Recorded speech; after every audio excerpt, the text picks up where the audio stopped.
In this video, I just want to show you the ins and outs of punctuating dialogue.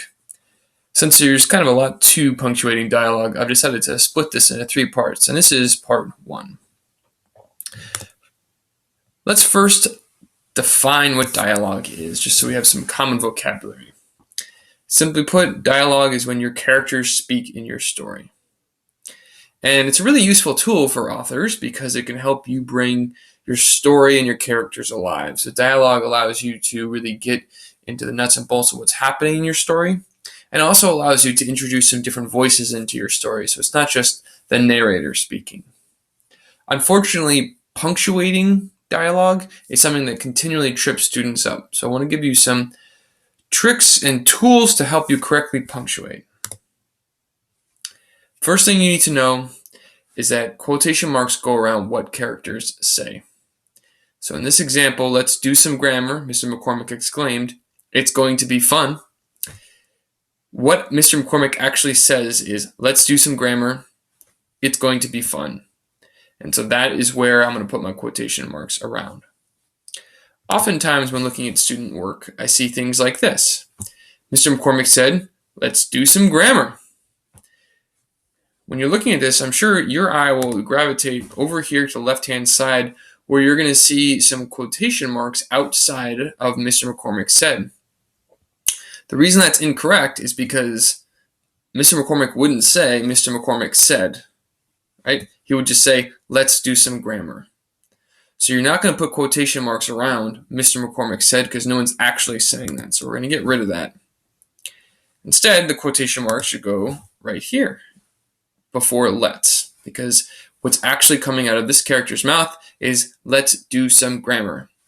If you can get this basic concept down, you will make your teacher and your reader very happy. So again, quotation marks go around what people say.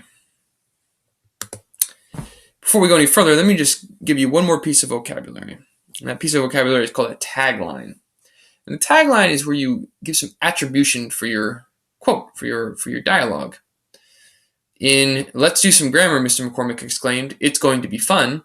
The highlighted, underlined, bolded section, Mr. McCormick exclaimed, is known as a tagline. It's explaining who is saying the dialogue.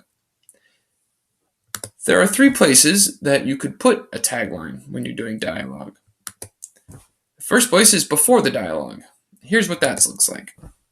Mr. McCormick said, let's do some grammar. You could also put a tagline after dialogue, and that would look like this. Let's do some grammar, Mr. McCormick said.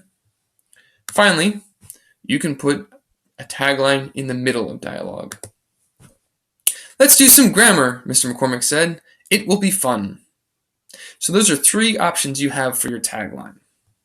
We're going to start at the beginning, when you put the tagline before dialogue. So when you put your tagline before dialogue, here's some things that you need to keep in mind. First, you'll notice that there's this comma. And the purpose of this comma is to separate the tagline from the dialogue. So you need to have that comma after said, before the dialogue. And you'll notice that the comma is outside of the quotation marks. So it's not included in the quotation marks, it's before the quotation marks. Another thing that you're probably noticing is that let's is capitalized, which is weird because really this whole thing, Mr. McCormick said, let's do some grammar, is one sentence. However, since let's is the first letter of the sentence that I'm speaking, it gets capitalized. So when you put a tagline before dialogue, the first letter of the dialogue is always capitalized. And the last thing you need to know about is this end punctuation. End punctuation, be it a period, a question mark, or an exclamation point, is always going to be inside the quotation marks. So you need to end this sentence, and you're going to end the sentence inside the quotation marks. Sound good?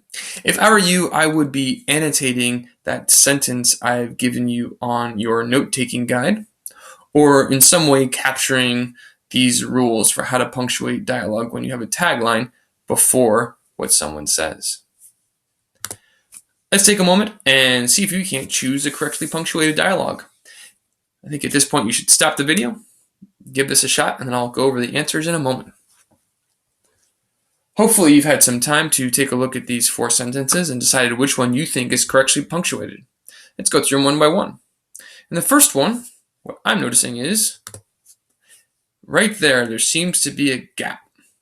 I need to have a comma separating my tagline from my dialogue, and that is missing. So a correctly punctuated piece of dialogue would have that comma there. The other thing I'm noticing is, there's something missing at the end of this piece of dialogue.